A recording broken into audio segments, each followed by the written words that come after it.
Di, ganito nga yun. Nung minsan duman ako. Taragiso. Nakaupong gano'n. Nakaupo. Hirap na hirap sa pantalon. Babang-baba yung pantalon. Putik na yan. Akala mo yung pantalon ni puno, yung bulsa, akala mo puno ng bayabas yung bulsa. ganun yung mga ano nung araw. Punong-puno yung ano. Punong-puno yung Hindi, dumaan bulsa nga. ng bayabas, kaya lumalabas yung puwet pag lalaglag. Di nga, dumaan nga ako. Oh. Gusto ko sanang kumuha ng bato i-shoot ko doon sa likod. Pero yung pag-upong ganon, di hirap na hirap doon sa pantalon. Ang masarap to i-shoot, yung inilagay mo sa kalan yung bato. Inainit mo. Inainit mo. Ba't kasi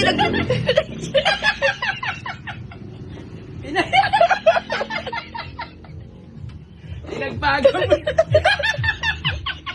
Buisig ako makatawa. Di nga kasi ganito kasi yun. Ano nga? Kasi dumaan ako. Oh, dumaan ka. Lagi ko napapansin yun yung pantalon niya. Oo. Kaya nga.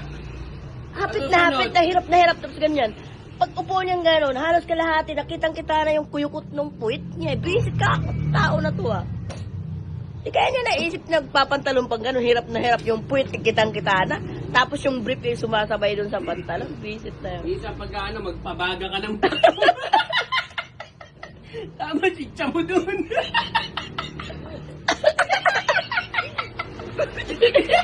Siguro, hindi ka siya. Tatarang siguro.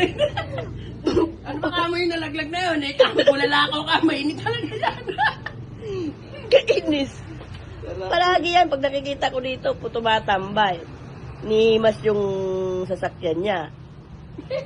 Tapos tinitingnan yung gulong. Tapos yung pantalon Parang maraming bulsa. Parang maraming bayabas yung bulsa. Luwis na luwis yung suot. Tapos, hapit na hapit. Biruin mo, pag umupong ganun kalahati na, kulang na lang yung puwit talaga. Kitang-kita yung puwit. Ako, itong tao na to, kaya tanda-tanda na kung magsuot Di kaya niya naisip yun. Tandaan mo na kung magsuot ka ng pantalon, gano'n na. Hindi ka na lang naghubad. Buti hindi mo nakitang may bangaw. Akala mo yung puwit kaitim-itim Utragis na. Ditsaan mo yun ng bato Muntik ko nang muran.